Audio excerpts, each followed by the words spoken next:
संपूर्ण आठवडा सकाळी सकाळी 5 वाजता उठून खूप कंटाळा आलेला होता आणि आज सॅटर्डे नाईट होती आणि उद्या तर सुट्टीच होती त्यांना संडेची. म्हटलं आज सॅटर्डे नाईटला एकदम साधं सिंपल जेवण बनवते, तर ते पण बोलले.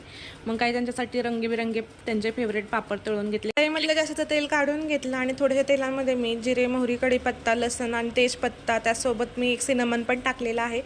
खड्या मसाल्याने वास खूप छान येतो. थोडासा अद्रक खिसून टाकला, कांदा टाकून दिला, चांगला परतून घेतला. घरामध्ये जेवढे मसाले असतील सगळे मसाले मी याच्यामध्ये ॲड करून घेतले आणि 2 पाण्याने स्वच्छ धुवून घेतलेले 1-1.5 वाटी राईस होता, तो याच्यामध्ये ॲड करून घेतला. वरून 2-3 ग्लास पाणी ॲड करून घेतलं. झाकण लावून छानपैकी त्याला शिजवून घेतलं. लुच्या पप्पांना आंब्याचा रस खूप म्हणजे खूप आवडतो, त्याच्यामुळे त्यांच्यासाठी मी आंब्याचा रस पण बनवलं होतं. आणि जो मी राईस बनवतो इंद्रायणी राईस होता, त्याच्यामध्ये मी खडे मसाले टाकले होते.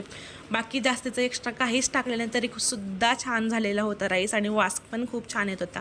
अशा पद्धतीने एकदम साधं सिंपल जेवण तयार आहे. तुम्ही पण एक घास खा आणि जाता जाता चॅनलला सबस्क्राईब करून जा. चला.